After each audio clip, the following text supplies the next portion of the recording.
Hai, halo, selamat siang teman-teman semuanya. Apa kabarnya? Balik lagi bersama channel Ari Jaya.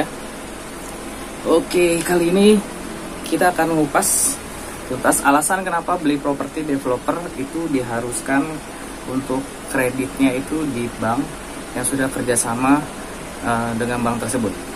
Simak, jangan kemana-mana di channel Ari Jaya.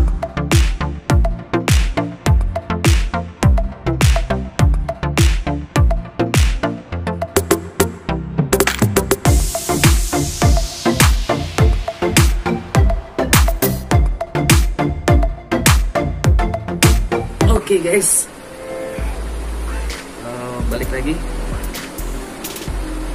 Kira-kira gimana guys? Udah rapi ya guys? Habis ngopi sebentar. Oke, kita kembali lagi. Alasan kenapa beli properti di developer diharuskan untuk kredit di bank yang sudah bekerja sama atau perjanjian kerjasama atau PKS yang di akte notarial. Alasannya yang pertama, itu kalau misalnya PKS dengan developer perusahaan yang punya sertifikat HGB induk ya. Ini pertama kita bicaranya tentang sertifikat yang sudah HGB SHGB induk gitu.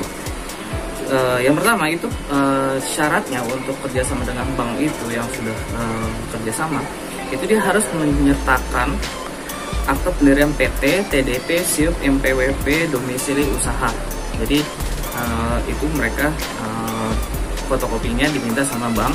Yang kedua, kemudian KTP pemilik dan pengurus PT-nya itu biasanya dicek BI checking. Tujuannya dicek BI checking, ada backlist nggak gitu ya, ada cicilan yang macet-macet nggak sebelumnya pemilik dan pengurus PT, termasuk nama PT-nya. Itu biasanya di BI checking juga. Kalau dia BI checking terkendala blacklist, itu dia nggak bisa kerjasama gitu. Oke, next, kuasa jual. Jadi kuasa jual ini biasanya awalnya dari sertifikat induk ya. Dari sertifikat induk itu akan ditingkatkan menjadi sertifikat pecah perkaflik gitu, sesuai dengan set plan yang disahkan Dinas Tata Ruang gitu.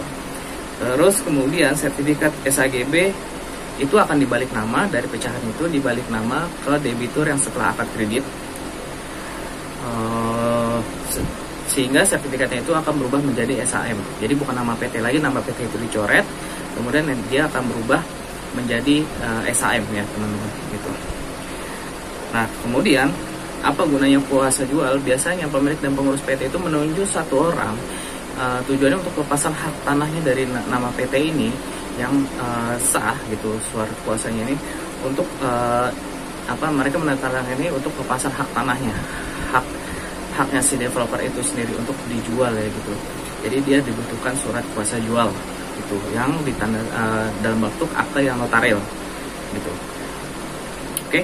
Dan kenapa mempromosikan itu SHM ya, SHM karena memang SHM ini di mata masyarakat itu sertifikat SHM yang lebih aman secara legalitas. Jadi mereka maunya ya udah SHM, sekarang sudah SHGB pecahan, terus kemudian mereka ngurus sendiri, mereka nggak mau. Jadi dibikin sekarang itu ya mereka langsung ya udah kita langsung berubah jadi SHM setelah akad kredit. Oke. Terus kemudian set plan yang tadi yang sudah ditandatangani Dinas Tata Kota Tata Ruang difotokopi terus kemudian dikasih ke bank gitu. Bukan praset plan yang belum ditandatangani Dinas Tata Ruang. Jadi memang set plan-nya ini diwajibkan gitu bagi pihak developer yang ingin kerjasama dengan bank itu, dia harus menyertakan sertifikat yang sudah ditandatangani sama Dinas Tata Kota ya teman-teman. Itu tujuannya apa? Biasanya gini, ketika sertifikat dari beli dari warga terus kemudian ke developer itu kan biasanya ada berupa girik, AJB, terus kemudian verponding ya kan, itu biasanya semuanya dijadiin sertifikat SHGB atas nama PT jadi satu dulu, terus kemudian baru dipecahin SHGB pecah, terus kemudian setelah akad kredit baru dirubah jadi SHM gitu. Nah masalahnya gitu, pecahan sertifikat ini ada mungkin di dalam dalam keadaan tertentu mungkin ya dalam misalnya katakanlah 1 hektar gitu, yang baru dipecah itu baru 800 meter persegi, yang sudah jadi SHM itu baru 800 meter persegi. Ketika misalnya kamu beli nih gitu, 1 kafling blok A nomor 1 misalnya gini, ketika kamu beli itu tanah yang disertakan fotokopi tanah, sertifikat tanah yang disertakan ke kita, dikasih ke bank itu ada sedikit kotak mungkin seperempatnya itu AJP statusnya yang belum dirubah jadi sertifikat, itu makanya kamu nggak bisa akad ya men gitu ya, kamu nggak bisa akad ya guys gitu. Jadi kamu tunggu dulu sampai sertifikatnya ini keluar, minimal NIB-nya dulu gitu ya, dia minimal nomor induk bidang gitu, jadi nomor induk bidang minimal dia bisa keluar, kemudian baru bisa diakad gitu. Jadi kamu punya 2 sertifikat gitu, walaupun 1 bidang 60, misal kadang-kadang 60 meter persegi dalam sertifikat, tapi cuma ada 55 meter persegi, 5 meternya itu masih AJB, itu nggak bisa. Nah tujuannya setplan itu dia biasanya di floating, biasanya teman-teman bank itu memfloating gitu, apakah dia bisa akad atau tidak gitu. Oke, berikutnya yang kalau udah ada IMB induk yang menunjukkan bahwa itu tertera blok dan nomornya, itu biasanya mereka IMB induk aja nggak ada masalah gitu, yang menunjuk ya ada blok sama kaflingnya. Tapi kalau misalnya IMB-nya itu masih umum, belum ada blok menunjukkan nomor blok sama kaflingnya, itu biasanya kamu harus pecah dulu gitu IMB-nya gitu. Kalau misalnya IMB-nya itu masih induk ya, induk belum ada menunjukkan nomor blok kafling, biasanya si pihak bank itu meminta lagi syarat-syarat yang lain gitu ya. Misalnya katakanlah IMB-nya masih proses nih gitu, belum keluar nih IMB induknya gitu. Biasanya kita mintanya itu IPL, itu namanya izin peruntukan lahan, terus kemudian izin lokasi, kemudian izin warga dan tanda tangan setempat mendirikan klaster, blueprint atau gambar bangunan, IPR, izin pemanfaatan ruang, itu termasuk di dalamnya izin pengeringan sawah bila lokasinya perumahan kamu itu yang kamu beli itu bekas sawah, itu di dalam IPR. Terus kemudian izin saluran pembuangan akhir, tujuannya apa? Biar warga sekitar itu ketika saluran pembuangan akhir itu terbentuk dan perumahan dibuang ke warga itu tidak terjadi banjir yang akhirnya jadi komplain, makanya harus ada izin pembuangan akhir. Ada pel banjir, ada UKL, UPL, itu biasanya upaya pengelolaan lingkungan hidup dan upaya pemantauan lingkungan hidup.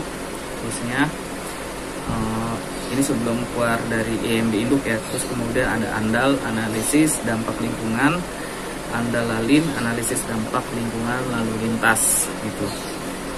Biasanya kemudian kita minta press list dan brosur proyek, dan terakhir wajib buat rekening giro di bank yang bekerja sama. Jadi mereka perusahaan itu diwajibkan untuk membuka giro gitu di bank yang setelah bekerja sama. Nah balik lagi dari 18 syarat ini, tujuannya apa? Bank minta ini ke developer. Tujuannya itu agar teman-teman semua kredit itu benar-benar dengan aman. Ketika kamu kredit terus kemudian kamu dikomplain sama warga karena saluran pembuangan akhirnya itu menyebabkan mereka warga yang setempat itu jadi banjir, nah itu apa namanya, kita menghindari itu pihak bank. Karena apa? Jangka waktu kalian ambil cicilan itu kan jangka waktu 20, 15 gitu, sementara urusan kalian sama pihak developer itu hanya setelah akad kredit selesai dilunasin udah gitu ya kan. Jadi sisa-sisanya lagi pihak perbankan yang ngurusin gitu. Tujuannya atau itu biar aman, dan juga teman-teman juga apa namanya, biar teman-teman juga SHM-nya itu juga bisa ambil dengan tepat waktu gitu. Itu tujuannya gitu. Nah kemudian biasanya ya, ini pengalaman yang saya tahu gitu. Kalau syarat ini dipenuhin, terus kemudian biasanya ya gitu, kalau misalnya proyek, kamu misalnya katakanlah beli proyek di klaster perumahan yang misalnya katakanlah di bawah 5.000 meter persegi, itu biasanya 40% dari total 5.000. Jadi dia mintanya fasos itu 40%, termasuk sumur resapan, terus kemudian lebar jalan, terus kemudian dia harus ada pemakaman umum gitu ya kan, tempat pemakaman umum, terus kemudian dia harus ada taman. Nah, developer rugi dong, dia hanya bisa ngebangun 60% gitu.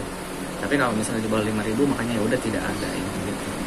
Dan yang lebih mudahnya lagi memang untuk si developer itu sendiri, biar costnya lebih ringan, yaitu lebih enaknya kalau misalnya di bawah 5.000, yaitu sertifikat dipecah dulu. Ketika sertifikat itu dipecah, terus kemudian dia baru mengajukan EMB per unit. Dia dapat 1 unit, terus kemudian ajuin bikin EMB langsung pecah. 1 unit EMB pecah, 1 unit EMB pecah gitu.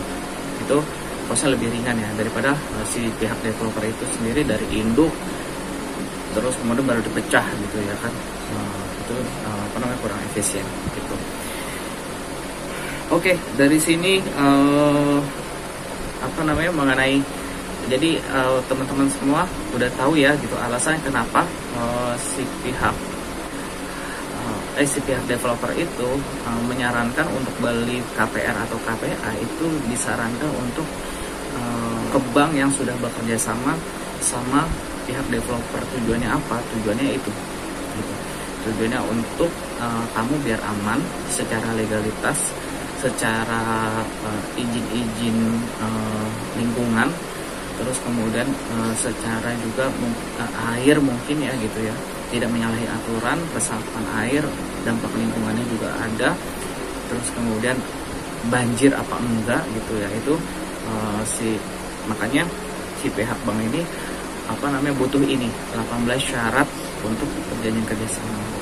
Dan satu lagi ya teman-teman gitu, biasanya kalau misalnya bank itu juga termasuk, selain minta 18 syarat ini, bank itu juga minta yang namanya buyback garanti. Buyback garanti ini tujuannya perjanjian beli kembali. Jadi kalau misalnya kamu dalam waktu 1 tahun itu kamu udah batuk-batuk, biasanya developer wajib membeli kembali unitnya gitu. Tujuannya apa Bu? Tujuannya buat si bank itu biar tidak ada aset yang ngendap ya gitu ya. Aset yang ngendap karena nunggak nih si debitur dari developer gitu ya. Nah, si developer langsung tinggal ngejual lagi gitu ya. Gitu. Itu aja informasi yang bisa saya sampaikan. Semoga bermanfaat. Mungkin ada masukan teman-teman mengenai bicara KPR-KPA, boleh disampaikan di komentar sini. Dan video ini sebenarnya juga jadi bendahara Januari sebelumnya ya gitu.